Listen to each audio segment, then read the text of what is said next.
Have you ever been watching an episode of the podcast and wondered what's in the mug? Well, we're really proud to be partnering with the amazing folks at Azahar Roast House, located right here in Lowville, New York. Azahar Roast House is a family and community-focused coffee roaster bringing you green coffee exclusively from Colombia. And get this, they always have freshly roasted coffee ready to ship directly to your door. You can order now using the link below and in the description. Be sure to check out their subscription page and have amazing coffee automatically shipped to you every month.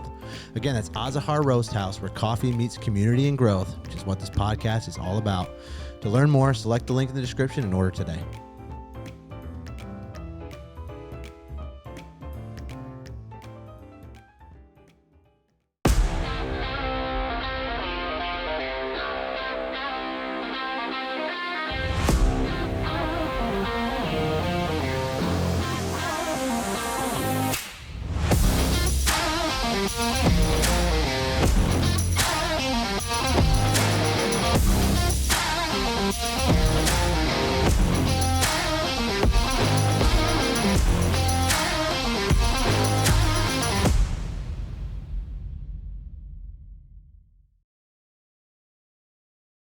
All right, folks, welcome back. We are here with Dr. Vora today. Welcome. Well, thank you. Glad to have you. This is really great.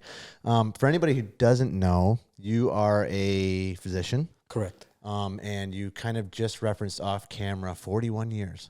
Yes, I did. I finished my medical college in 1984, so I've been a physician for 41 years. I've spent the last 31 years. I'm in my 32nd year of service at Lewis County General Hospital to the citizens of Lewis County. Yep. And what area of medicine? I'm an internist, but my practice has evolved into geriatrics practice. Majority of my patients are seniors, and I love it. Oh, yeah. I'm sure that's very meaningful work. It's very gratifying. Yeah, sure. I bet. But something that somebody might not know about you, or most people, is that you're an avid climber as well. Is that what would you call yourself, or how would you characterize it? I'm a hobbyist climber. I mean, I'm a physician primarily. That's my breadwinning. Okay. And everybody has a hobby. Some people go fishing. Some like people go hunting. Some people create podcasts as a hobby. And folks, there are folks like me that like to hike in the mountains. Yeah. And so, but you're kind of being humble because you have done things in climbing that not a lot of people have done, and it's taken just perusing, your Facebook journey and some of because you have a page dedicated to it. It's more than just, I go climbing some weekends. It's more like all of the big mountains, all of the major landmarks and stuff like that. So, is that something that, like, when people ask you about climbing, do they get it? Do they actually get how intensive your hobby is?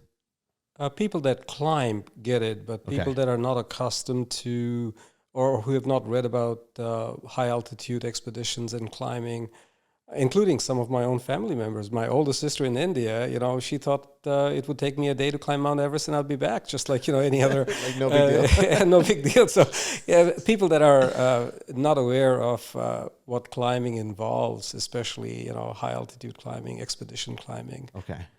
Yeah, that makes sense.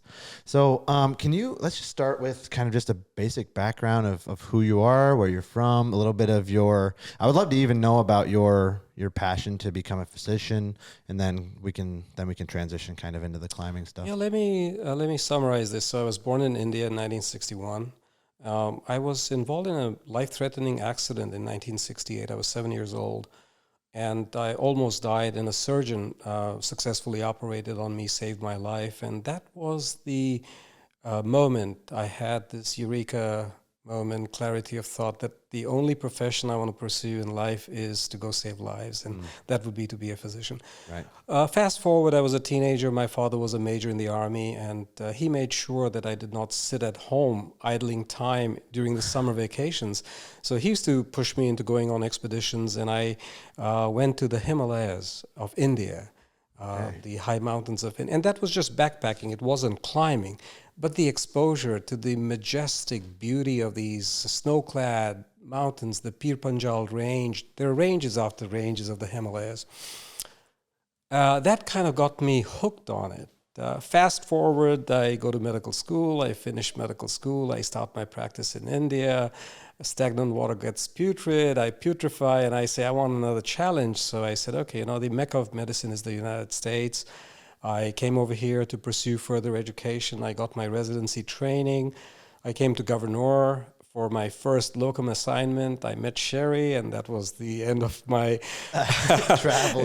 my nomadic travels. And I settled down, and here I am 31 years later in the area. I came March 19th, 1994. So now going back, the love of the mountains started as a teenager in India.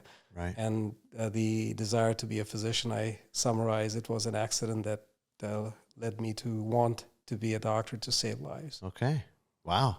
That's kind of a lot. That's not just like a little hobby born from a career where you have lots of free time.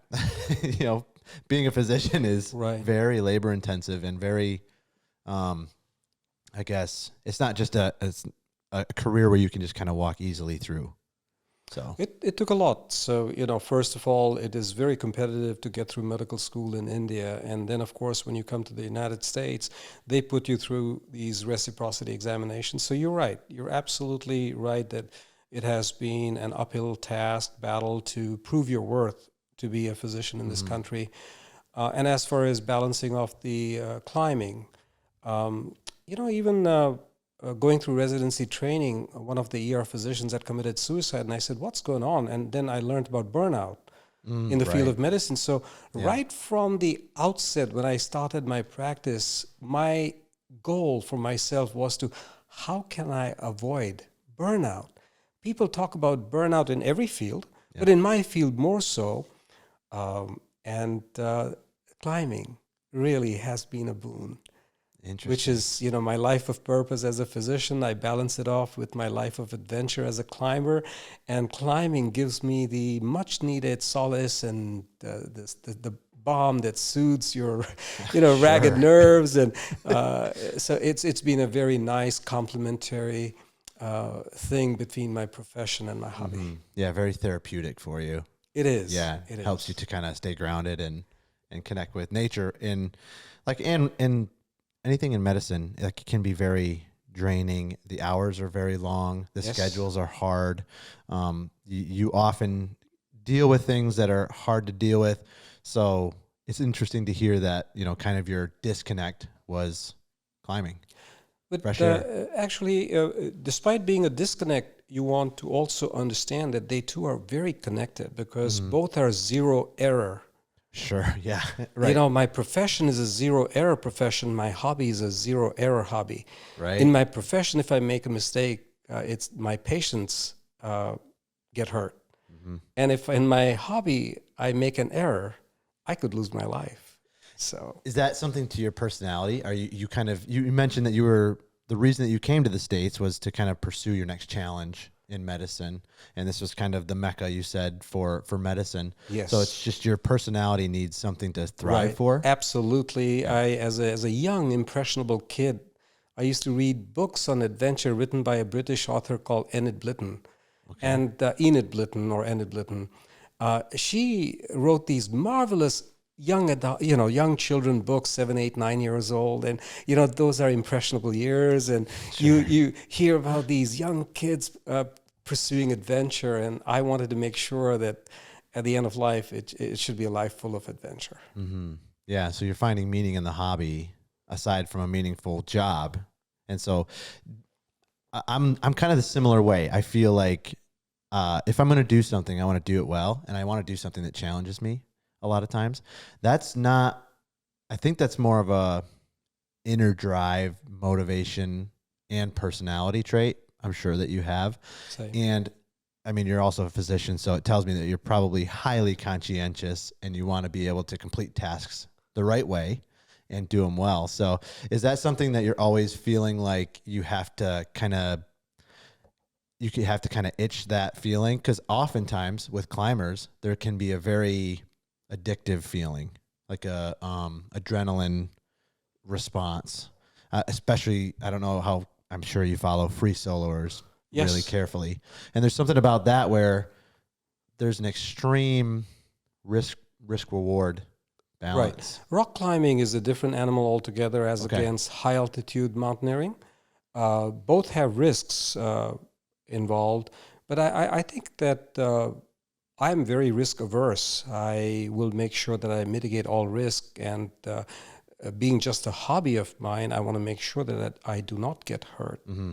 I mean, I want to derive all the pleasure out of it. Of course, it's a lot of hardship, but still, I want to have pleasurable memories.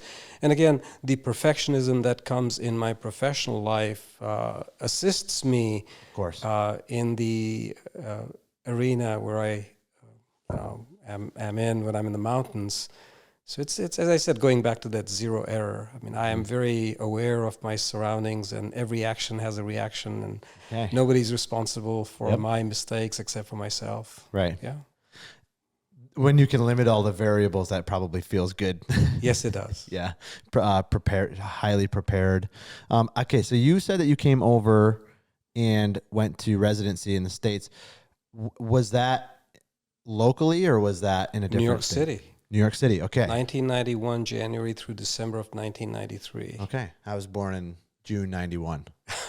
Good year. Good year. June 91. Yeah, that would have been my first year of residency training at Metropolitan City Hospital, Health and Hospitals Corporation Hospital along the East River in New York City. And then, so then when you're done with that, you become a locum. No, actually, you can certainly go and start a job someplace, but I was going through my divorce at that time, and I really wanted to spread my wings and decide where I wanted to settle down for the rest of my life. And I wanted to explore at somebody else's cost. And I said, I'll just farm myself out, and I'll take short-term assignments, different locations. And the first short-term assignment was it. Yeah, in Governor, you said. That's right. That's of all places. Of all places. Right. March 94, I land in Governor, I meet Sherry, and that's it. So, yeah, because everybody who knows Governor is going to think like, oh, the land of opportunity. Everybody wants to go to Governor. My assignment was just for 2 weeks, and that extended for 6 months. And then Sherry had her family here. She didn't want to relocate. Yeah. So I started looking for jobs in the area, and Lewis County General Hospital had an opening, and they gave me a break. Incredible. It was straight out of training. They gave me a wonderful break, a fresh grad, and here I am serving them 32nd year. Yeah, amazing. Because I know that a lot of times with like locums, could you explain what a locum doctor is for anybody who doesn't know? It's a rent-a-doc. You basically, you come, you work, where there is a vacancy that needs to be filled temporarily, and that's a locum tenens. That's basically a rent-a-doc.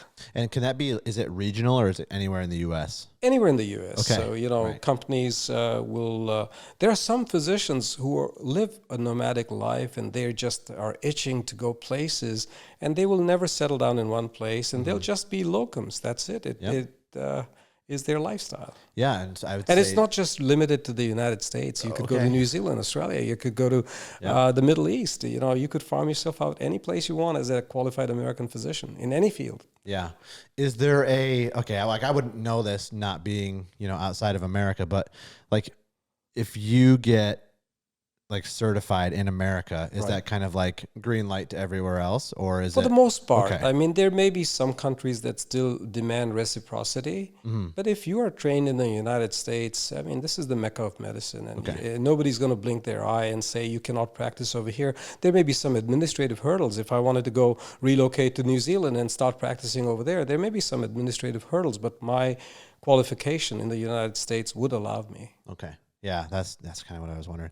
Okay, so let's go back. So you said you were 7 years old when you went to the Himalayas? I had the accident. The accident at 7 years that old. almost killed me at 7.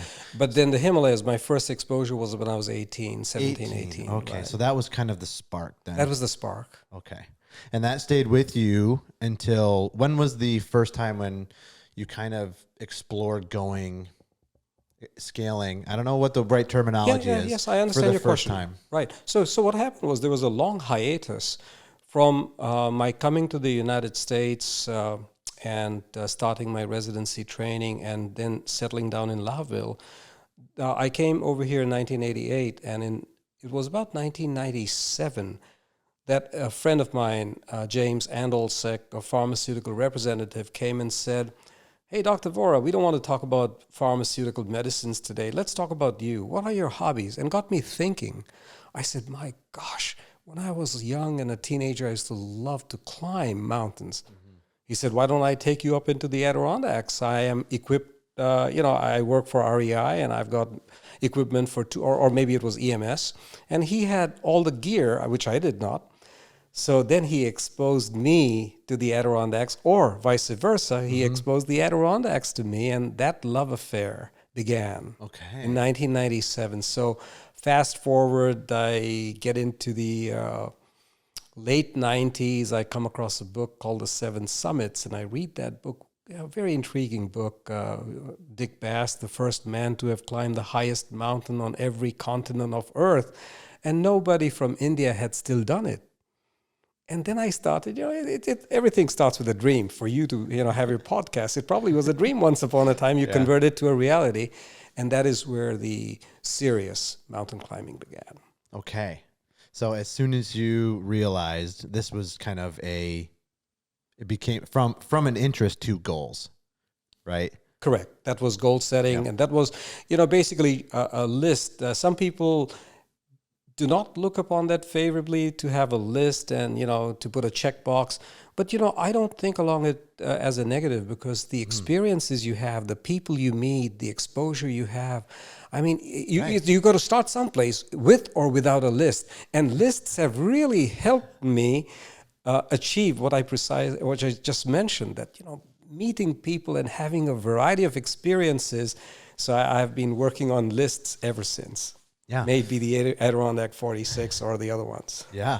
So it does seem like it's been just a culmination of your interests, personality, drive, and like when you look at your definitely your psychology, the way that you think about things, adventure. You talked about kind of wanting to spread your wings, and it's kind of giving you an opportunity to do all of these things. Correct.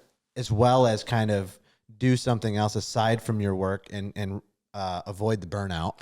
Absolutely. After 31 years in Lewis County Hospital, I still jump out of bed every morning wanting to go to work, because I know I'm going to have a fun experience with my patients and the challenges that I face in my work life. Burnout, someday maybe I'll create an entire talk about burnout, that nobody needs to burn out if you can balance off a life of purpose, which is your job or your profession, with a hobby, a life of adventure, and just find the perfect balance. The fine balance. Yes. Interesting. Yeah. Because then you throw family in there. Then you throw in all your other daily tasks. And I used to be in law enforcement. I don't know if you know this. No, I didn't. I was a police officer for 5 years in Connecticut, and burnout is huge in policing as well. Sure. And so we had a psychologist who and an author come and talk one time to a large group of law enforcement, and he was talking kind of about this along these lines, and why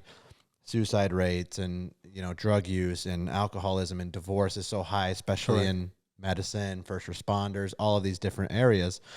And he kind of was referencing, I think it was New Zealand or Australia, I'm not sure, but every 6 months or every certain amount of years, maybe 2 or 3 years, they send their law enforcement on like 6 months hiatus.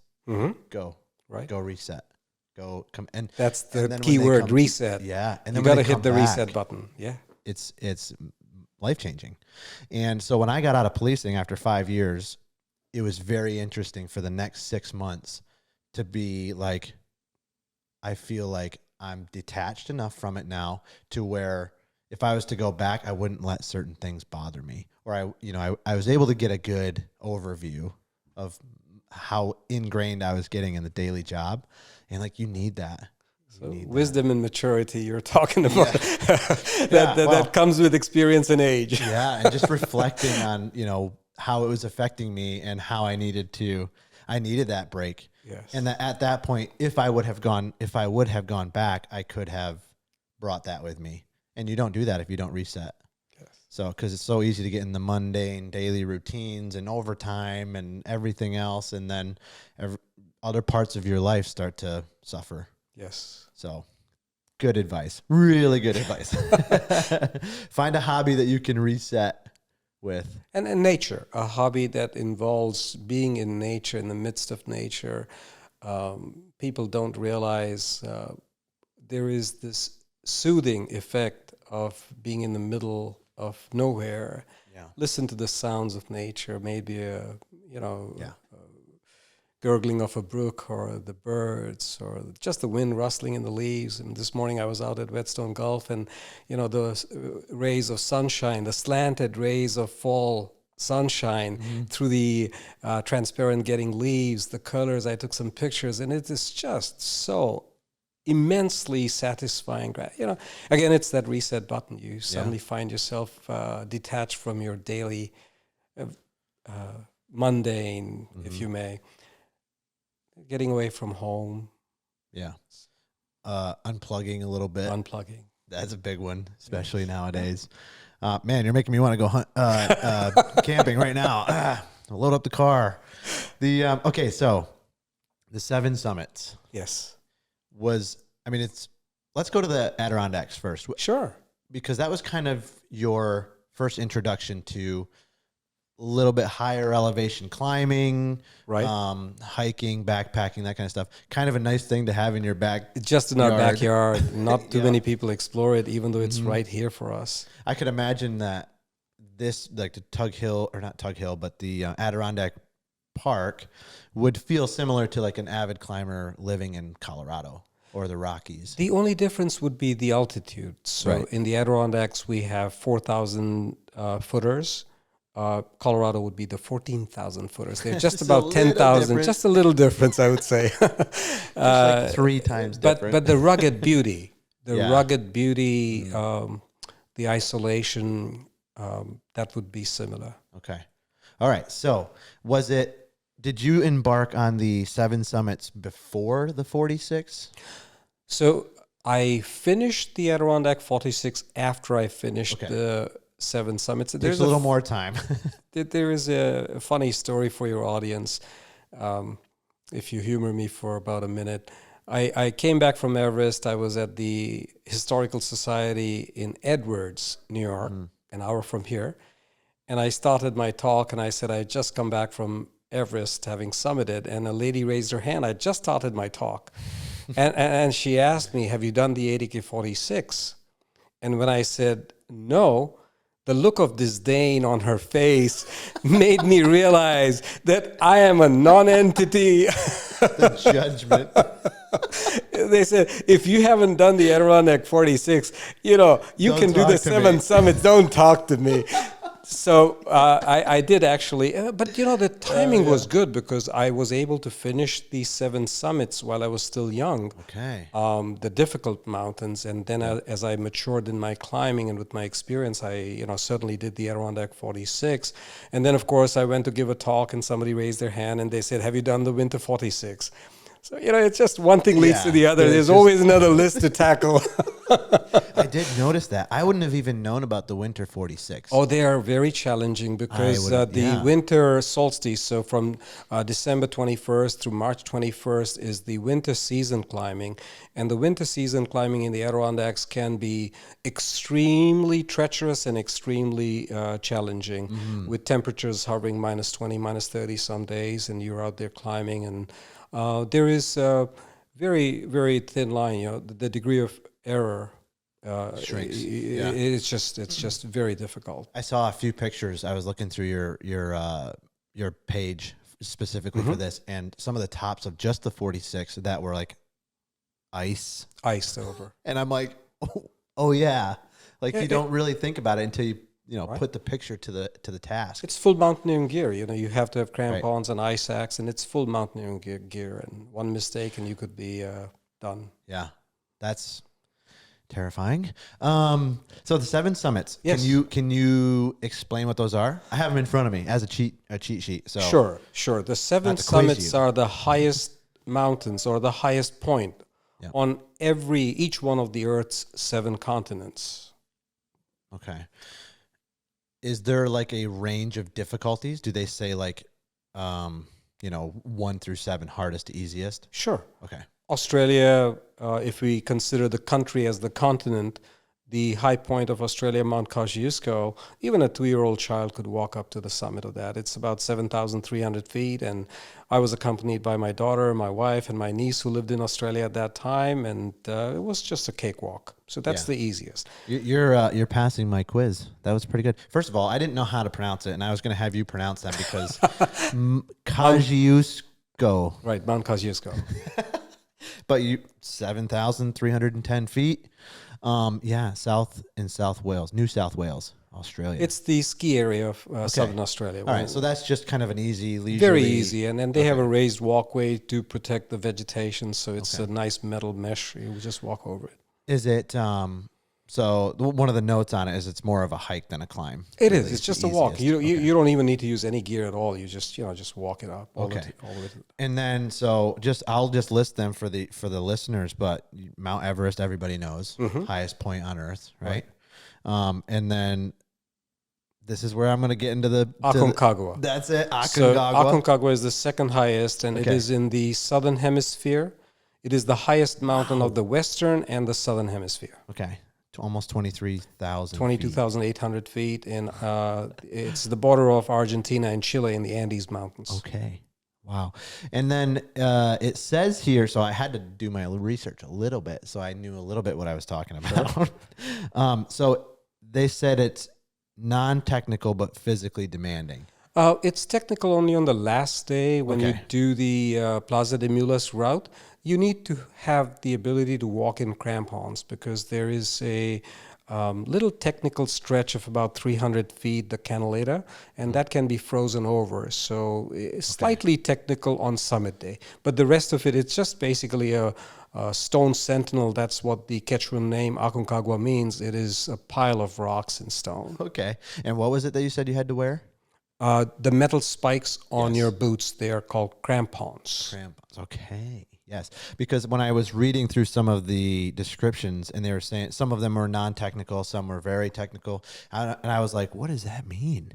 And so, essentially, kind of, do you want to tell us what that means? So, technical mountains, let's say, where you have to rope up with other people, and you need to have the ability to self-arrest. You need to know how to rescue people if they fall in a crevasse.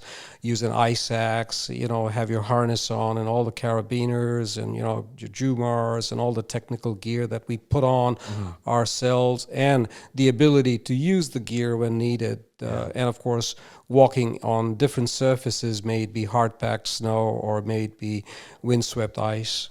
It takes a lot more experience and expertise in that way. I usually say that it's like schooling. You go to school in elementary school and middle school and high school, and then you apply to go to college. And just the way in mountaineering, it's the same way. You climb some easier mountains and you graduate onto a little more difficult mountains. Then you get some more technical climbing experience, and then you are eligible. You have to earn your right to be on these mountains. Not anybody can wake up and say, I want to go climb Mount Everest. Like me. I mean, it's just, you have to pay in to be able to earn the right to be there, to make sure that you do not end up a casualty, becoming a casualty or a liability. Sure.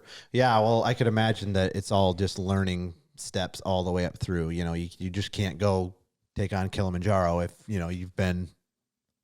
Kilimanjaro is an easy mountain, so if you are in reasonably good shape, I think anybody can climb Kilimanjaro. Okay. So that after Australia, that would be the second easiest Kilimanjaro. A lot of people, if they're in reasonably, people ask me. I run. I've got good endurance. Could I do Kilimanjaro? My answer always is an emphatic yes, with a caveat that make sure you take your time. Don't compress your journey in 3 or 4 days, which can be done, but you're more liable to have high altitude sickness. It's a very tall mountain. Okay. Yeah. So Kilimanjaro then is the second. Have you ever been to Chan Forest Wild Safari? When the kids were young, I they had a Kilimanjaro slide there. Is there anything like that? Same thing. It's the steepest slide, so I must have got it confused. Okay, so it says non-technical track, but altitude sickness is a risk. Look at that. Turns out you know what you're talking about. Actually, there are lots of deaths on Kilimanjaro if you research, even amongst the local porters. for the simple reason that being an easy mountain, people underestimate the danger of high altitude sickness, and which is real. So that's in Mount Kilimanjaro is in Africa. Africa. Okay, Tanzania. Man. So you've been all over the world on this pursuit. What was the one in North America would be in Alaska, right? That's Denali. Okay, Denali. And do they also call it something else? They call it Mount McKinley. Okay. But in the mountaineering circle, you are hardly going to find a person who's going to acknowledge that as McKinley. It is Denali. It will always be Denali. Okay. That is the Athabascan Indian name, which calls it the Mighty One. And plus, it sounds way cooler. It is. It is. It's more respectful to call it Denali. I love that. Yeah. So that one, can you speak on that one? So Denali, here I'll entertain your audience by telling them a funny story. So here I come back from Kilimanjaro in 2004, first ride, no problem. Then I go up to Aconcagua, 22,800 feet. My head's full of this hot air. And I said, man, this is easy. My gosh, first shot.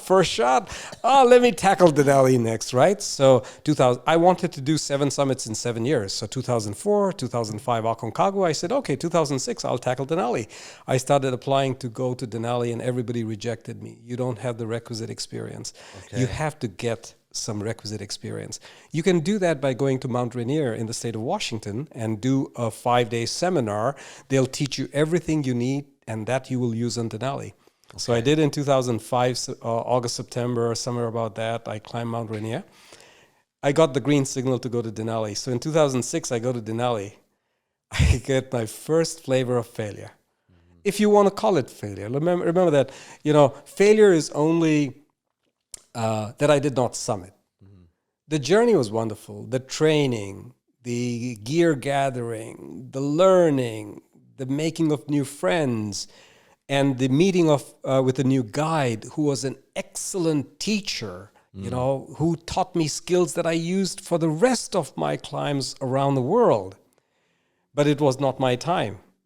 So in 2006, I was turned around at 14,000 feet, the mountain's 20,000 feet. So that was my first try. My second attempt came in 2008. On summit day, I was turned around by my guide, Olivia Cusen, who, I don't know how she knew, but she knew that I was in trouble. And I didn't know that. At 20,000 feet, at 19,500 feet, your brain is Twitter-pated. When I got back down to high camp, I realized that my right hand was completely frostbitten. Now, how did she know? Because that's what a guide is. You pay money for a guiding service for the guide to tell you it's not your time. And she turned me around on summit day with no questions. I turned around. In 2009, I went back for the 3rd time to Denali, and the 3rd time was the charm. Wow. I made it to the summit. Unbelievable. I love what you just said about, failure is kind of subjective, right? It's a stepping stone to success. Exactly. And so all of what you learned through the quote unquote failure was actually what you needed to grow to get on to the next step. That's correct. I say it in a succinct manner. I say, to go from failure to failure without losing your enthusiasm is the definition of success. I love that. Yeah, and that's borne out in all areas of life. Yes. And you learn the most in those situations. Yep. Yeah. Okay, so let's put it into order. So you went Kilimanjaro first. Yes. And that was easy. 2004, 2005, Aconcagua. Okay, Aconcagua. Piece of cake, 23,000 feet. First turnaround on Denali. Okay. 2007. Now, 2006, the guide, who was an excellent teacher, did actually make a statement that I was not cut out to be in the mountains and I should give up my dream of climbing high mountains. So in 2007, I had to go to climb Mount Elbrus in the Caucasus Range, Russia, which is Eastern Europe.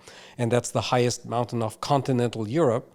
And that's 18,000 plus mountain.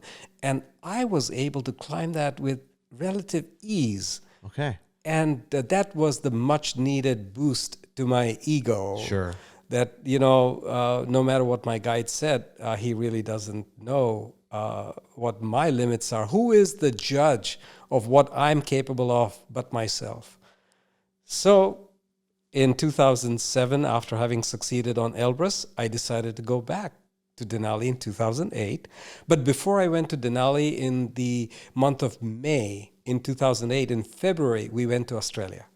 Okay. So I was still on track for 7 in 7. I wanted to get my 7 summits in 7 years. Okay. Now, by the time 2008 May came around and I came back, in 2009, when I finished Denali, that was my 5th of the 7 summits. So you were still on track. I was still on track. Wow. What did that feel like to have that guide tell you that? I was a little dismayed when the guide Jed Workman, he said, you shouldn't consider climbing mountains because you're not cut out for that. And it did hurt me because I had this love of the mountains and I wanted to have a wonderful time. I don't want to come back from any mountain climb with miserable memories. I want to come back with fun memories. And the climbing itself was not enjoyable because there was an element of sadism. And but he was a wonderful teacher. I mean, the people that have been critical of me, I have actually put them on a higher pedestal than people that have been full of praise for me, because it is the people that were critical of me that gave me the impetus, the momentum, the desire to prove me right rather than prove them wrong. I have the way I approach it is not to prove somebody wrong. Right. Take what he said, but then if I believe in myself, let me go and prove me right. And that's what I ended up doing. I did climb Denali successfully, and that was wonderful. Wonderful feeling. The internal, external motivation there, it'd be easy to say, to use that as motivation that, like you just said, I'm not doing this for you. For you to tell me what my basis is, as productive as that could be also, because a lot of times when you hear stuff that you don't want to hear, there's a lot of truth there, and perhaps where you were at that moment needed much more progress before you could come back a second and third time there. That's a valid point. So what he based his statement upon was what he determined my capability was at that time. So indirectly, he may have said that you've got a lot more growing to do before you come to tackle a mountain. And that may be absolutely right. That is what has kept me alive in the mountains. Guides like him that keep on pointing out my flaws, say, you need to be better at this. Yeah. It's a very humble way to approach something like that, because that may not have been his intention. It's hard to know what people's He was an excellent motivations teacher. are. I mean, the lessons that he taught us are still with me to this day. Yeah. But to say, like, you're not cut out for the mountains, you should quit, versus your potential's not reached yet. It would have been nice if he would have said that a little more euphemistically. But that, as I said, again, it was a challenge for me. Right. That, I'm not going to take somebody else's word, who's he to judge what I'm capable of? Right. And it's because you're a very conscientious person. So when I was a second-year patrolman, one of my commanders came to me, and I had been swamped with caseload at that time. I was working on a ton of different things, and I didn't have a lot of extra time to be proactive, stopping cars, getting narcotics or making a warrant arrest and stuff like that.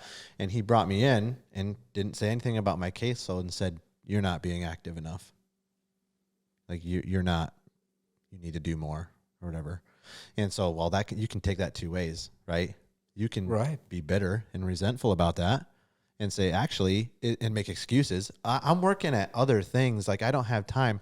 Or you can internalize it yourself, not to prove him wrong, but to prove and show what you're capable of. That's huge. And so the next month, I think I stopped 50 cars or something like that, whatever. He was testing me. And so it turns out that he actually saw potential and wanted to see what I would do with that criticism. And then, a month later, I was on a plainclothes unit. That was all we did then. And so it's very telling. So you and I both have personal experience along the similar lines. Yeah. And it's just, people need to realize that somebody who criticizes you, it's not always a bad thing. You know, it may actually bring out the better in you if you take it the correct way, as you did as well. Yeah. My brother was on here once. He's been on a couple times. I have 3 brothers. And my oldest brother, Tyson, was on, and he was talking about, like, you're going to change, right? And so you get to decide if you change for the better or if you change for the worse. And receiving that kind of information exactly like you're talking about is the whole point, right? Yes. You could have, somebody who maybe isn't you, maybe have gotten that same message from him and just quit. And that was it. Taken it to heart and said, you know, well, I have to take somebody else's word for it. And let it fester. Let it become part of your identity. I'm a failure. I don't have it. Exactly. I don't have what it takes. So I love that. Okay, so when you failed in quotations, the first time on Denali, and you were told, not good. You can't do this. That same year, though, you still finished another one. The following year, 2007, I went to Elbrus in Russia. Okay. And I finished, that was was one a year. So then I had 2 to get done in 2008. Okay. Right? All right. So to keep up, to make up. So in 2008, I said, all right, let's go finish Kosciuszko, and then let me go Denali a second try and get it done. So then I could get Kosciuszko, but not Denali. So now I'm still 1 behind. So in 2009, I ended up getting Denali done. So in 2010, I had the last 2.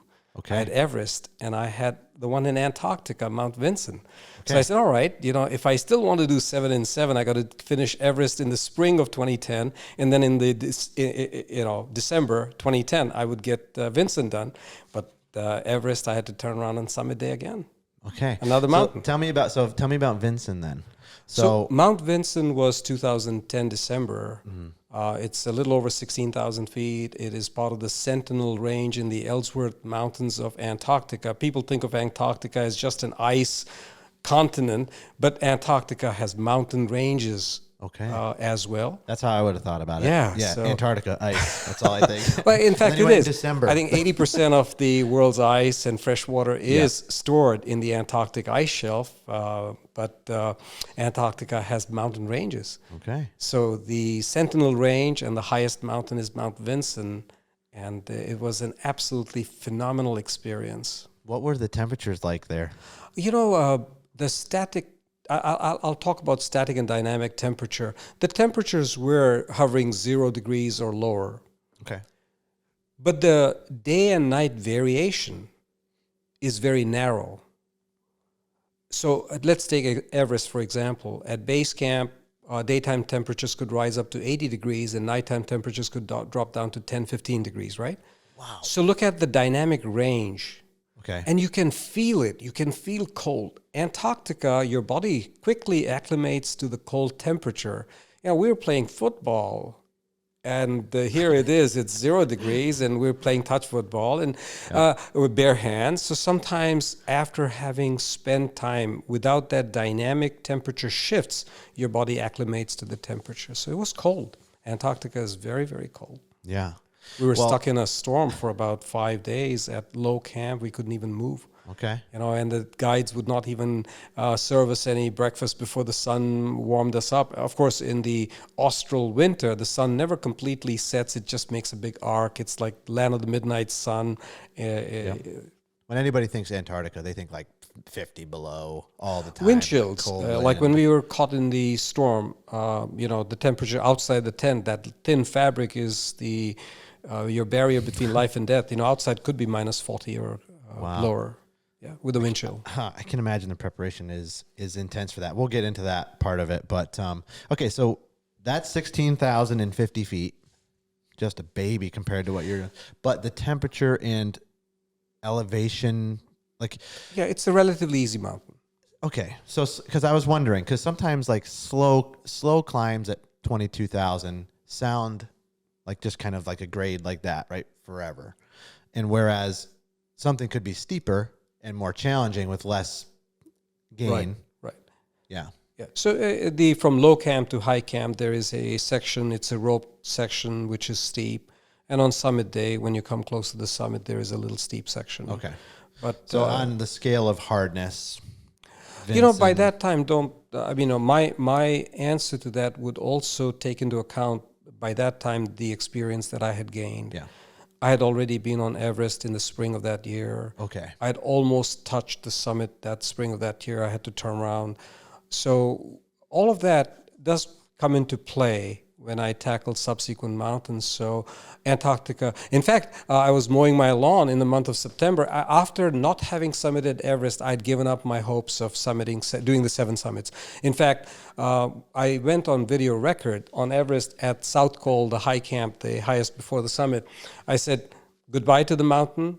I'm not coming back, not in this lifetime. And I had signed off because I came pretty close to checking out of this world, the first attempt in 2010.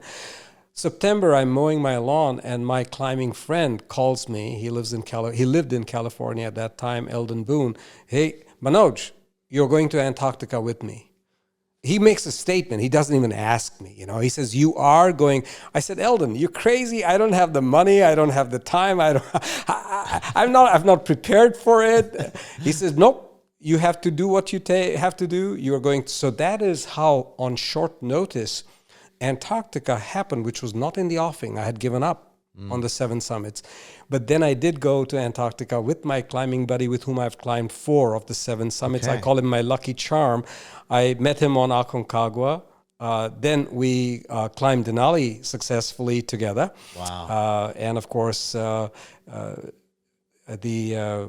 Antarctica climb was with Eldon. Wow. You need friends like that. You do need friends like that. Get off your couch. Oh, You're I coming forgot with me. Elbrus. Elbrus in 2000. I knew the 4 we have climbed. 4 of the 7 summits we have climbed together. So we had done, I met him in Aconcagua, then Elbrus, then Denali, and then finally on Mount Vinson. So he called me. I said, yes, okay, I'll come.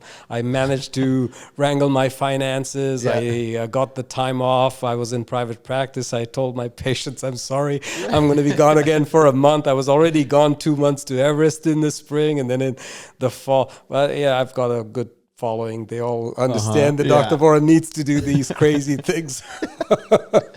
Wow. Man, okay. So 6 done. 6 done. That Not is, going back to Everest.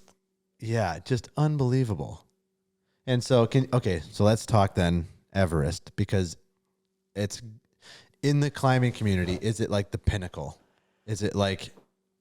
It is the epitome. It's the highest point on earth. I mean, an Olympian, you ask an Olympian, could you slow down your running race and get a silver medal instead of the gold medal? I mean, he would laugh at you. Right. You go for the gold medal. Everest is the gold medal.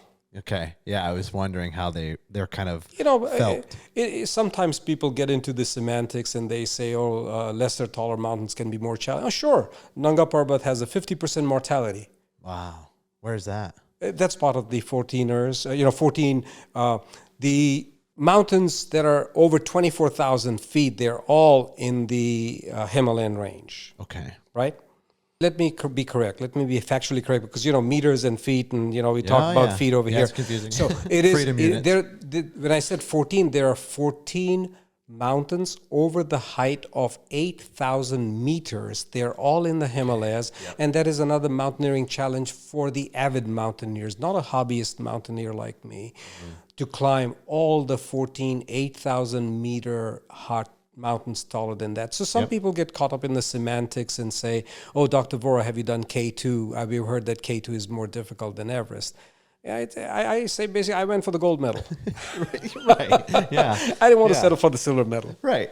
So tell me about the Everest experience then. So I left Everest in 2010, going on record, I'm not coming back. And then you come home and you ruminate and you dissect. Of and course. you Especially somebody with, So you analyze and you walk through every step and say, my gosh, how could I have had a different outcome? You read your journal, you read your times, you read your emotions, you look at your video footage, you look at all the pictures, and then you ask yourself again and again as to, could I have done differently? Could I, would I, should I have done something different? And then, of course, I make my wife miserable because I'm depressed. And, here I am. A piece of you is missing. Right. So here I'm living over here, but my mind's dwelling someplace else.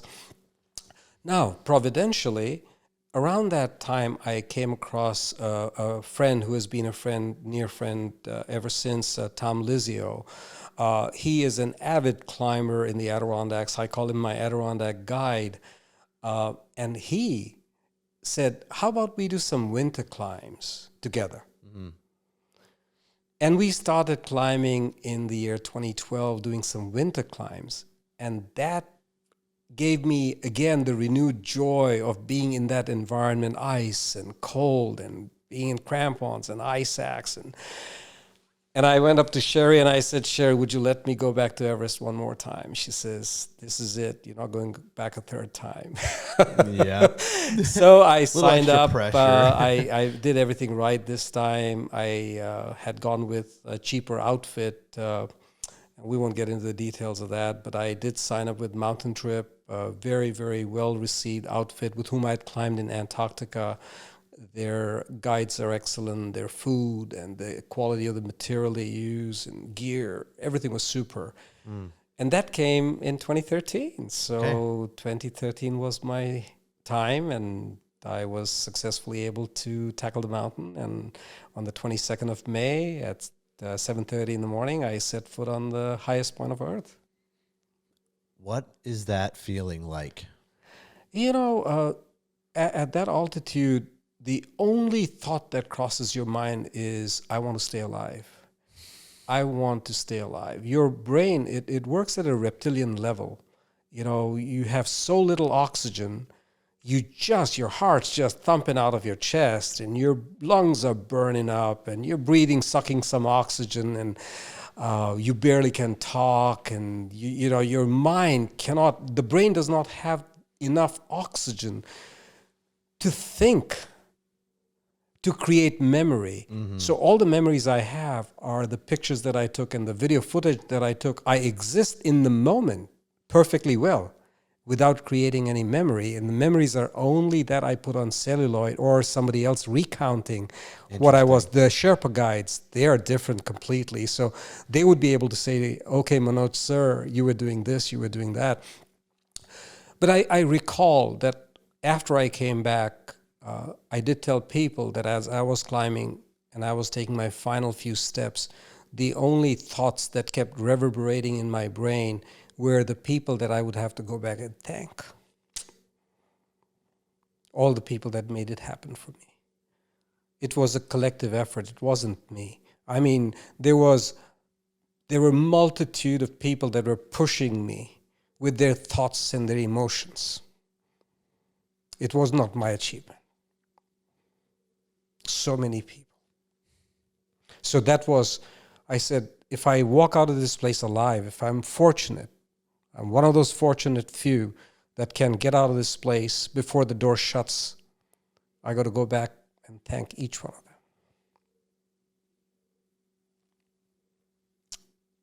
That's pretty big. Yeah. It's amazing to hear that story. A lot of times we're only able to reach the mountaintop with so many more people than actually make it to the mountaintop with you, that need to be pushing you, that need to encourage you, that need to tell you, hey, you gave up on this dream. I'm going to Antarctica. You're coming with me. Or the support from your clients, or the understanding from people in your business, your wife, your family, your friends. It's amazing what a human being can do when the support and encouragement is behind them. Yes. Yeah. I know that. I love to hear also the practical experience of being up there and being like, well, I don't actually remember, because at that point it's survival. I mean, 29,000 feet. If anybody ever says I remember everything I did on Everest Summit Day, they're a bloody liar. Because there is no way humanly possible for the brain, like at sea level, you can pose some simple mathematical questions for me, and you try to do that with me on the summit of Mount Everest. I would be flunking every test there is. And it has been proven. This has been proven. for hobbyist climbers. Okay. Guides, on the other hand, or Sherpas, on the other hand, their processing ability is different just because of that's Familiarity. exactly That's what they do. That's what they do. It's But just like that is the reason why I have learned that if I want to be able to remember and recall anything that has transpired in the mountains, I need to record it. And I have archival footage of every single one of my climbs. So if I ever am blessed with grandkids, I have got stories to tell. No kidding. I guess so. Just because is it because it's just a physiological, your brain's like the energy in your body is just keeping you alive, and like the extra processing capabilities for your brain are just doing other things. The body shuts down. So the body is innately designed based upon the circumstances. It'll say this is a non-essential task. Right. And I'm going to not expend any energy on any non-essential tasks. Compartmentalizing all of the essential. So that is why movement. I said it's a reptilian level. You're living at the level of the medulla oblongata, and you say, okay, I need to breathe, my heart needs to beat, and I need to stay alive. That's it. Yep. What were the temperatures like at the top? So I would say, based upon what I was dressed, solely based upon my clothing, must have been close to -20. Okay. Without the wind. Without wind. There was a little breeze, significant. and even the slightest breeze at that level and at that altitude, it's just bone-chilling cold. But you walk in this down parka, which is like walking in a -40 sleeping bag. Right. They make this down parka, which is just the same as your -40 sleeping bag. You're all Amazing. pretty comfortable in there. Is it amazing to think back on even? Do you remember when it was summited for the first time?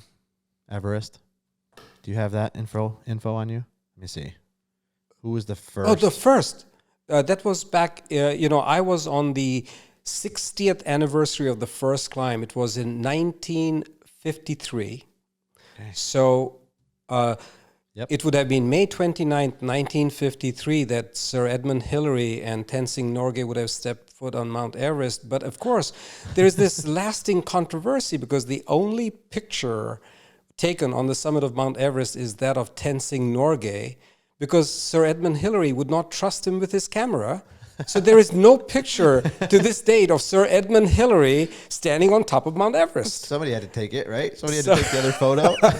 So it is accepted, of course, that Sir Edmund Hillary did step on the summit of Mount Everest, but the only picture that exists from May 29th, 1953 is that of Tenzing Norgay on the Sherpa on the summit. And then in 1963 was the first American ascent of Mount Everest. So 10 years later. Yeah, 10 years later. So when I was there in 2013, Reinhold Messner, world famous mountaineer, he was creating creating a documentary of the 60th anniversary of the first successful climb, and I'm part of that interview. Really? Wow. That's pretty legitimate. So Sir Edmund Hillary is from New Zealand, and you said Tenzing Norgay was the Sherpa from Nepal. Yes. Wow. Okay, now put yourself in their shoes. You don't have the down jacket. Right. You don't have the technology. You don't have the advanced equipment. How much more difficult must have it been for them? It must have been extremely, extremely difficult. But if you look at the military operation they had like 200, 300 porters, and they had established 9 camps along the route. I mean, now, of course, modern climbers, we got base camp in the Khumbu Ice Fall. Then we've got Camp 1, Camp 2, Camp 3, South Col, and the summit. They had like 8, 9 camps. You walk like a couple of hours, and there's a camp set up for you. And I've read all the stories of that climb, but still nobody had climbed Mount Everest. It was believed that it was unclimbable, and the gear was evolving. The old ice axes and the leather boots and all of that was evolving from, Incredible. Pioneering. I mean, exactly. Quite literally just pioneering. The first man on moon or the first man on Everest, the first of something. The first Unbelievable. Yeah. Okay, well, that gets me a little bit into of all the mountains you've climbed, including the 7, and you've also then done, is it 50 state high points. Okay, the highest point of every one of the 50 United States. Okay, and for Alaska, is that Denali? Denali. Okay, so you had already had that one then. I already had Denali from 2009. Okay, so this was after then you did the 7 summits. You're like, I'm not done yet. Right. So as I said, I started with lists, and lists helped me have experiences, create more experiences and more memories and more friendships, lifelong lasting friendships. Yeah. So first, the list that I completed was 7 summits. The second list I completed was the Adirondack 46. Okay. The third list that I completed was the Adirondack Winter 46, and then came the 50 state high points. Wow. So wait, just for anybody who doesn't understand climbing, especially with the 46 and the Adirondacks, how long would it take?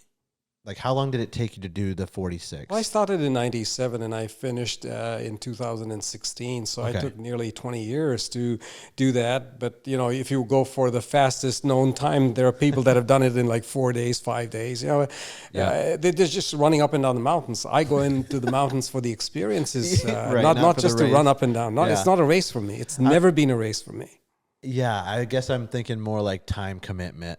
Like, even if you are there. If you do 4 or 5 mountains every season, every year, if you're doing the summer 46, you could catch 4 or 5 every year. Enjoy. Yeah. Take your time. That's something that I would like to do. It's kind of hard to be that close to the Adirondack Mountains and not experience them that way. I've skied in the Adirondacks a few times, but when my girls get a little bit older, that seems like catch them young. So Don't let for them. I took my daughter out when she was real young, maybe about 6-7 years old, and she climbed Mount Marcy when she was just a little toddler, and that inculcated the love of the mountains. And another thing, as a father of young girls, I'll tell you that don't try to teach them anything. Let the mountains teach them. All the lessons of life, you don't need to verbalize them at all. The mountains will do all the teaching. Just take them to the mountains. That's good advice. I'm going to do that. Resilience. The enthralling experience of summiting, the success, failure, and life doesn't often offer second chances. You make a mistake, it's your mistake, it's nobody else's mistake. If you stumble and fall and scrape your knee, you be careful the next time. So let the mountains do the teaching. You don't have to teach your kids a single thing. That's some good parenting advice. Yep. And then you just let the mountains do it. And let the mountains do the teaching. And however they turn out is because of the mountains, right? Yeah. Some of those characteristics you're talking about is completely lost in today's culture. Like, we don't get those lessons. We don't get those messages. And the experiences are there. You can go do it, but it's just about the intentionality to go do it. Right. And say that this is a goal. I think it's important. And then get after it. It's pretty cool. Okay. Do you have a favorite summit? So, you ask a mother with 6 kids, who's your favorite kid? Okay. Yeah, you don't ask me what's I love them all. I love them all. I love them all. Every one of them has left an indelible memory, and every one of them is just, maybe a Nubble or maybe Everest. I mean, every one of them is memorable. Well, I guess then the follow-up question would have been, like, was there ever, besides Everest, because mentally it was too difficult probably for this, but where you felt like a moment of clarity or a spiritual impact, anything where you were like, wow, like, this is pretty significant? Every mountain top when you reach, there is an overwhelming emotional outburst that, it's something for me. And that is why I keep gravitating back to, doesn't matter what mountain summit it is. No one mountain in particular, but Denali took me 3 tries. And of course, there are no Sherpas to carry your loads in Denali. So, I had my share of the load in 2009 was 137 pounds, half on my back and half in a sled pulling behind me. So it was very physically taxing, but I think the physical challenge, the endeavor, somehow equates to also spiritual upliftment. Oh yeah. You know, the mental clarity and all of that. So you know, of all the mountains, I always rank Denali. If anybody asked me, would you want to go back to any one of them? I would just want to set foot on that mountain. It is surreal. Interesting. And you learned a lot about yourself there. Yes, I did. You know, and that may be more the reason why. Because, right. you know, and then collectively I would have spent 9 weeks, more than 2 months on that mountain. Incredible. What a investment that takes too. Time, preparation, money. Like it's a whole thing that you don't just jump right into. That's right. You're literally putting your money where your mouth is. You know, you're going for this thing. Yep. And okay, cool. So I guess the next idea I would have was, what does preparation for this kind of stuff look like? Do you train? Yes. Do you study? I'm sure that you study. And how do you go about preparing for one of these mountains? I mean, sure, they're all different, but right. like generally speaking. So that's where the medicine part of me comes in, because, you know, you study before you go out and practice something. So I would do enormous amount of literature search and learn about other people's experiences, read books on the climbs that I'm about to do, and then I would be able to visualize them. As I read through somebody else's experience vicariously, you know, I become the protagonist, and I say, you know, if I am that person and I'm climbing this mountain, experiencing that, and that way, when I actually go to the mountain, in my mind's eye, I have already stepped on that mountain. I have already walked up to the summit. So that is how. Now, there are different aspects of preparation, gear. Every mountain requires separate kind of gear. So, you know, over the years, I have accumulated a lot of climbing gear. The physical preparation, obviously for high altitude, you need your strength, stamina, and flexibility. So I divvy up my exercise regimen between the three components, three aspects. Have to be strong in my legs, have to have endurance, aerobic fitness, and flexibility is primarily to avoid injury. And if you do get injured, you heal much faster if you have that. Right. Diet. Of course, you're expanding your liver's ability to store glycogen, which is the storage form of glucose. So that is part of the medical knowledge that I possess that comes in my favor. That I understand that, you know, I have to expand my liver. And that stored form of glucose is going to come in helpful when I'm out there having not had any food, substantial food for 2 days, and I'm going to go for the most difficult day of my life to climb Everest. I've not had anything. The body shuts down, the digestive system shuts down. So that is the time when you dwell upon your, you know, you go back, dig deeper into your own resources. So training, gear, physical, mental. Again, that is where the reading of other people's experiences, that's how you grit yourself mentally too. You know, there's a lot of mental preparedness. And in all reality, you know, when I am in the mountains, I mean, there are people that are far more physically sturdier than me and, you know, stronger than me. But high altitude is a great equalizer. So that is where the mental fortitude comes to play, and stronger people sometimes can't make it. Yeah, well, it's grit, tenacity. Like that's not something you can train necessarily, like in a small amount of time in the gym. Like some of that's built in of your whole entire inherent, life. correct. Some of it is inherent. Some of it is genetic. Some of it is cultural. Some of it is your lifetime of experiences. I would be very interested to know. I'm not an expert in anything medical, anything psychological. But I have listened to a few different, I guess you'd call them lectures / interviews about the part in your brain called the AMCC. Are you familiar with the anterior mid-cingulate cortex? The fear center. Yes, kind of. And they're starting to like associate it with will to live. And so it's a part where when you do hard things, let's see. How does it go? When you do hard things, that you don't want to do, Mm-hmm. this part of your brain grows. And they're now starting to get it, they're starting to study it with longevity. So Okay, that's interesting. I would certainly want to dig in a little deeper. Yeah, I'll send you a video, and I would love to see what you think about it. Sure. I would assume that in high performance athletes, in any kind of thing that's going to push you to your limit, like climbing, like you have to be able to push through this hard thing that perhaps you don't want to do. You have to do it. You know, this is how you get to the mountaintop. This is how you get to the top of Everest after not eating for 2 days, or, you know, and pushing your body past that limit. Mm-hmm. That is what gets you there. That's what kind of gets you there. That's the fortitude. That's the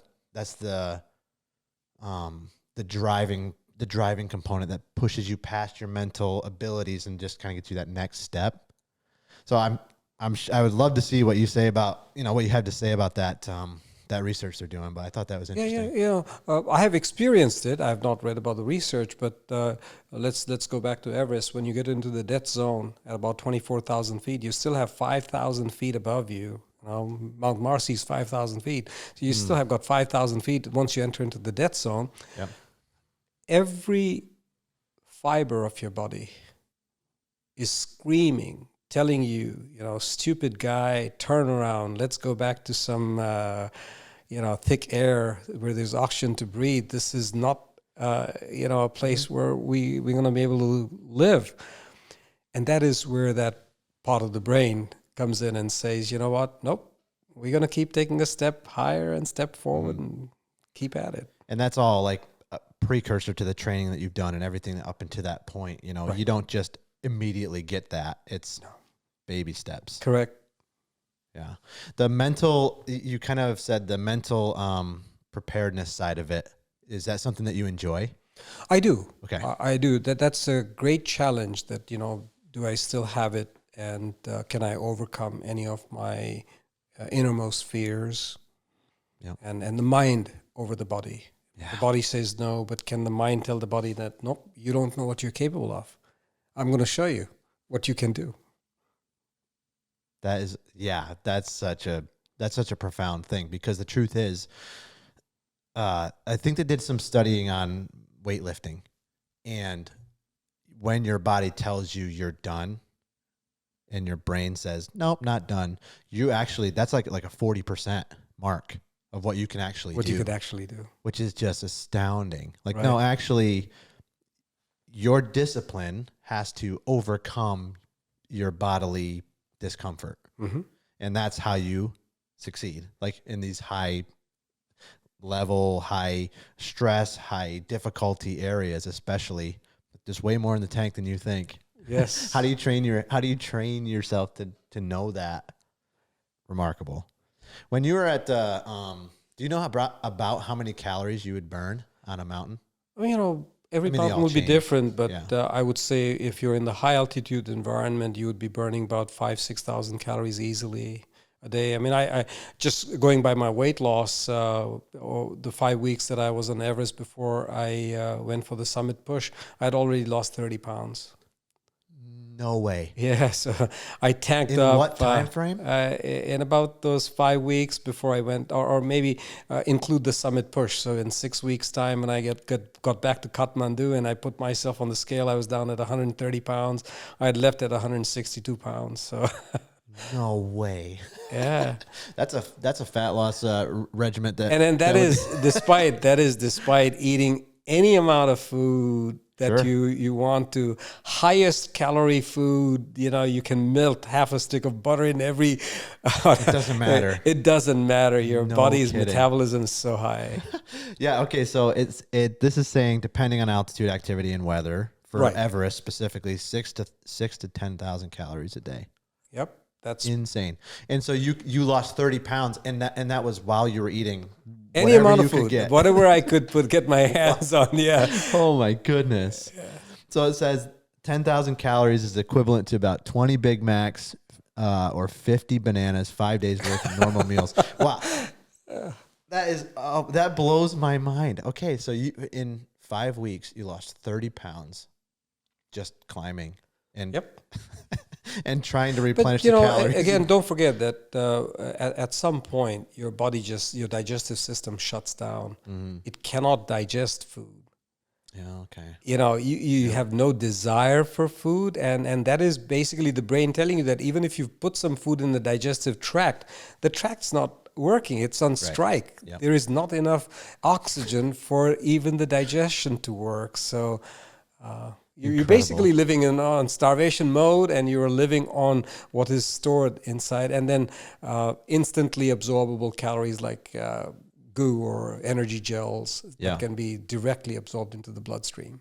Man, so you're almost having to like force feed yourself to eat. No, you couldn't. Just can't. No, you can't. It would just sit over there. It wouldn't go anyplace. Goodness. It would probably upchuck it. That part of it sounds so It's difficult. not that glamorous, No, that's not So remember right. that it's like you have these nostalgic memories, but when you're experiencing it, it's like, Suffering. what in the world is wrong with me? Why do I do this? I could be home, I could be comfortable, I could be in my own bed, and why am I living out of a 6x4 tent for 2 months on an icy surface? that analogy will preach, right? Like the journey along the way is not the beauty at the summit. It isn't. It is the memories, the nostalgia, and the ability to talk with somebody like you and share the experiences. Yeah, it's amazing. Okay, so let me just get into. Okay, I have one question. I had to ask you this.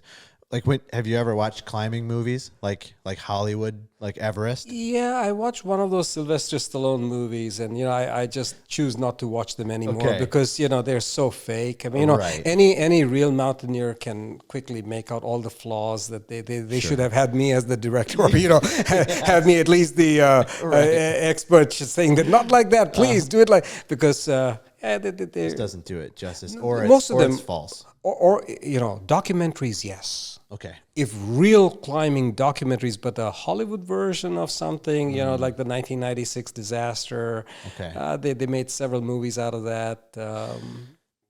They made more recently one on Everest called Everest, and I was just curious if you had seen that and what you thought about it. I've seen the by David Brashears, and that was shown on the large screen, the IMAX movie Everest. But you must be talking about something else. Let me see when this one came out. Do you know when that came out? That would be a long time ago, after the 1996 disaster. He was on the mountain, David Brashears, mountaineer filmmaker. Okay, no, I'm talking about a 2015 film. It looks like. Yeah, the 2015 could have been it. Is it by David Brashears? Let me see. What is this going? Who's the director? Because no, 2015 would be a long after that. So sorry. Okay, so it's about the 1996 Mount Everest disaster. Yes. So several versions have been made. Yeah. So this has Josh Brolin in it. Okay. Director. I think Balthazar? I did see that because I know that they showed about Rob Hall pretty close to the summit, and the actor did a good job of it. But again, yeah, I was just curious, like if there was ever a way to kind of get like a glimpse of what the process is like. Is that even close, or should you just go right to documentaries? I think the documentaries would do better justice. Yeah. Mm-hmm. Yeah, I would assume that's the case too. Well, you also kind of glossed over the fact that you were like, oh yeah, and by the way, I did a 3,700 mile bike ride across the United States. And I was like, oh. So, every year there had to be one adventure a year. Okay. So in 2013, after finishing Mount Everest and finishing the 7 summits, and I knew I was going to take my time finishing up with the Adirondack 46, but there had to be some major event for 2014. Yeah. And I had been pestering Sherry for the longest time. Dinner table conversation went something like this. Hey, Sherry. Yes, Manoj. Would you let me ride a bicycle across the country? No, Manoj. Every single night. And I don't know what came over her one night. She probably got fed up of the whole rigmarole and the drama. And she said, yes, Manoj. I got up from the dining table. I went to my computer. I called up the company website and I called the number. And I said, would you please sign me up before my wife changes her mind? So in 2014, I did the P2P, Portland, Oregon to Portland, Maine, We dip our rear wheel in the waters of the Pacific, and then the front wheels in the water of the Atlantic. It was at Fort Stevens State Park in the state of Oregon.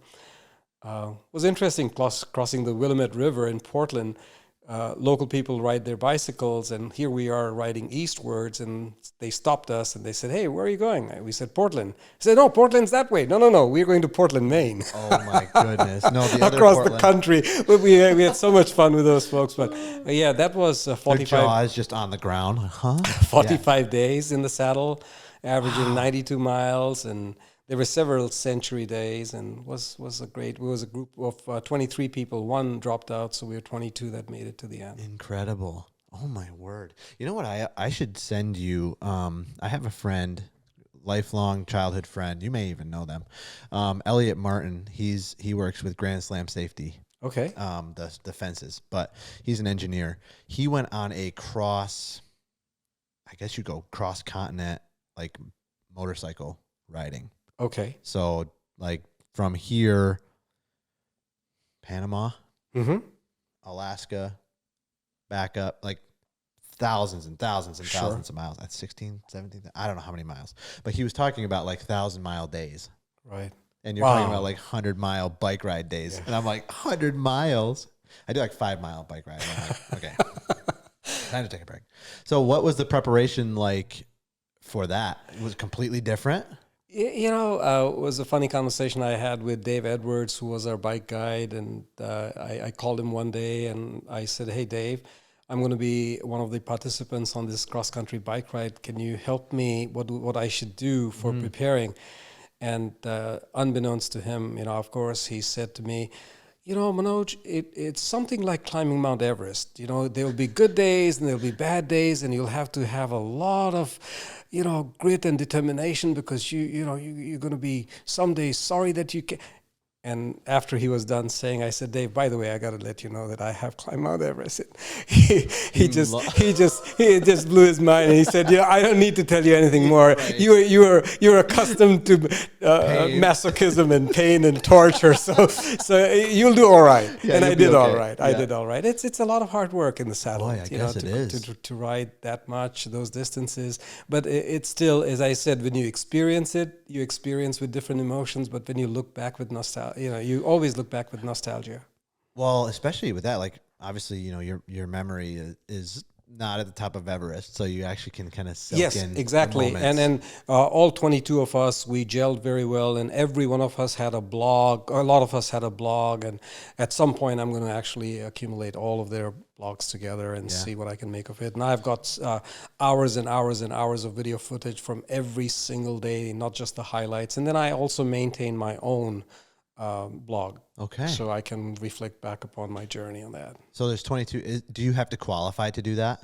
Not really, but you need to be crazy enough to do it. You need to be, exactly. And of course, this was a slightly more luxurious thing with support crew. So if somebody says, you know, today I don't feel like riding, they could always hop into the support van. Okay. It was by the manufacturers of Trek bicycles. Okay. They have a tour division. Yep. And they organize it. So it was very well organized. And it was, you ride your bicycle. At the end of the day, they put you up in some of the best accommodations. They take you out for some of the best food, and it was very nice, very nicely done.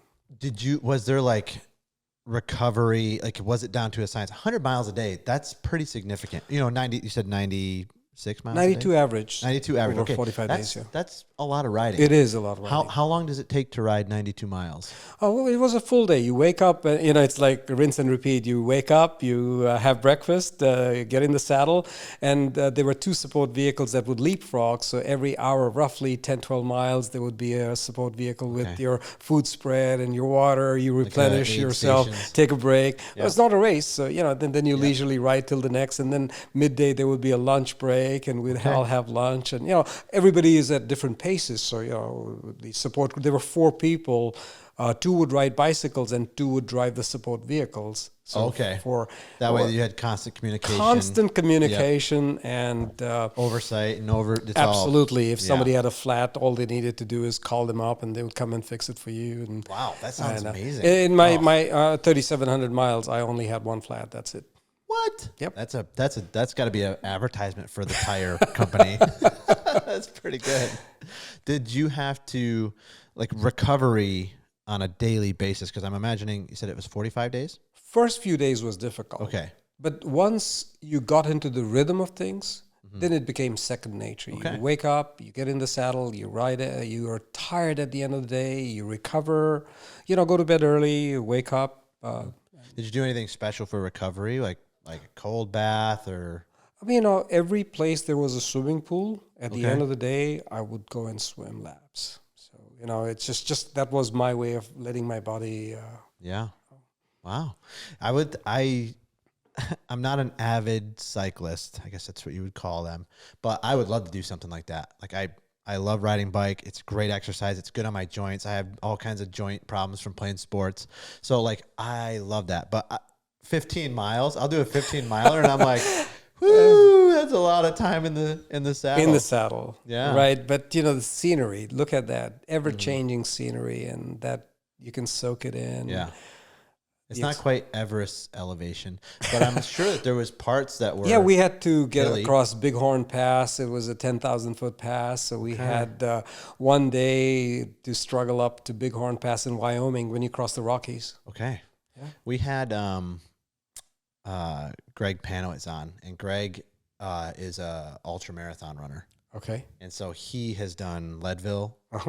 He's done, just got done with one in Vermont. He's doing them all over the country, 100 milers and more. And I'm just like, blows my mind. And kind of same with what you're doing. Like, I just love to learn about it because, man, I don't understand it.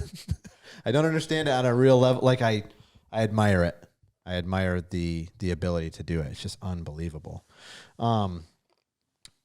What motivated you? So that kind of makes you multi-sport, right? So the bicycle, I'm not an avid bicyclist. Okay. It was just something as a kid growing up, I had dreamt of riding a bicycle across the country. And that's it. One and done deal. Yeah. That's it. Did you have to, like, what did the training look like? Yeah. What did the training look like leading up to that trip? I didn't do much. I rode my bicycle twice from here to my in-laws' place in Edwards, and I asked myself, I would leave in the morning. I'd tell my wife, we're having lunch with your parents, and pick me up on the way if I'm not done all the way. And once she picked me up in Harrisville, and once I made it all the way to Edwards, which is about 50 miles, 55 miles. Okay. And then I just asked myself the question that, okay, I've done 55 miles. If I have a nice lunch, could I ride 55 miles back? And in my mind, the answer was yes. So the only prior time that I had ridden more than 100 miles was when I was participating in a race back when I was in medical college in 1980. Okay. So after 1980, and the next time was 2014. So after a 34-year hiatus, I rode a bicycle 100 miles for. But oh my word! But first few days were difficult. First few days sure. were very, very difficult for me because I had not. There was a guy from Texas who said, "Hey, how much did you train?" And when I told him my training, he said, I rode 5,000 miles just in training, and I had done barely about 200 miles in training. Unbelievable. I bet your AMCC is pretty big in your brain. That's just oh man, I don't know how you could do that, because I was on the police mountain bike unit. And we went for like a week for training. And even just in that week, you're on the saddle all day, for 6-7 days, however long training was. And I can't imagine like getting used to that.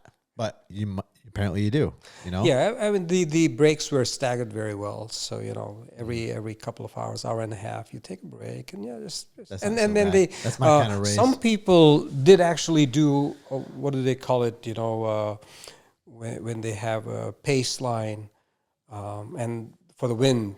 But I did not. Drafting? Drafting, right. Yes. So they would do pace line and they would draft. Okay. And I always felt petrified, so I did not participate in that, for which I paid a heavier price, because if you're not in a pace line, you're struggling by yourself. Yep. You get the full brunt of the full all the brunt. elements. Yeah, you try getting through Iowa with all those winds. Yeah. That's exact. Elliot Martin, when he was talking about his cross-continental motorcycle ride, he was like, those Iowa winds are like brutal. Like he's like, you're leaning in, you're like leaning into the wind just so you don't tip over. That's right. Unbelievable. I can't imagine doing that on a bicycle. Oh my goodness. I'm going to have to try that someday, I think. What, before we kind of wrap up here, and this has been wonderful. I've had a great time. I hope you have as well. Me too. If you had any like bigger picture takeaways about what you've learned and, you know, the progress throughout this entire, really, it's been a lifelong journey, right? Climbing, right. especially. What have you learned most about yourself? You grow. You grow to be a better human. My experiences, I believe, have led me to be a better physician to my patients, a better father to my kids, a better husband to my wife, a better neighbor, just a better human. The humbling experiences, I have had some, near-death experiences. You fall in love with life. You probably get more out of life if you have gone that far. And of course, you spend a lot of time in meditation when you're in that solitude in your tent. You think about your existence and your purpose on earth. And all of us, each one of us has a purpose, and everybody's seeking the answer to these profound questions. And not that I've found the answers, but the pursuit doesn't end, seeking doesn't end, and hopefully I continue to grow to be a better human. The experience, too, for you must be significant, and the people that you've met along the way, the relationships that you have now for a lifetime. And I really think that there's something special about a worthy pursuit, kind of like what you're just saying, that really can shape your perspective on life, the finite nature of your existence, and the bigger questions, and the being conscious and seeking those things out is part of the journey too. Helping people too, what do you do? Okay, so if I were to be a narcissistic, selfish person, say, I had all these experiences. How does the next person I meet benefit from my experience? What can I do? How can I share? How can I lend my shoulder to somebody who wants to rise? And that would be another worthwhile achievement and approach that I take, that, okay, let me take my experiences and help somebody else. Say, okay, what is your Everest? How can I help you achieve your Everest? Yeah, that's profound. I have nothing more to add on that. I don't want to be talking and make that make your end up quote there. I completely agree. Like I love the perspective that you have on it, the gratitude for the experience, the process, the learning, the people. How can I serve others? What's their Everest? I love that. We've had a lot of themes on this podcast, and one of them for sure is, how can I elevate somebody else off where I am, my shoulders? Can we progress that way?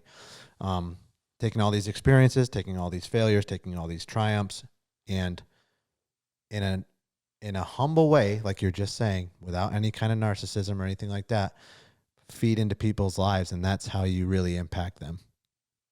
Awesome stuff. Well, I don't want to keep you all day, because I definitely could.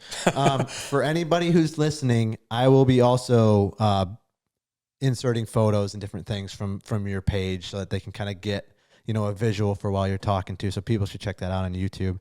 But I would love to sometime, if you're willing, or if you're going somewhere to hike in the 46 or wherever, I'd love to go.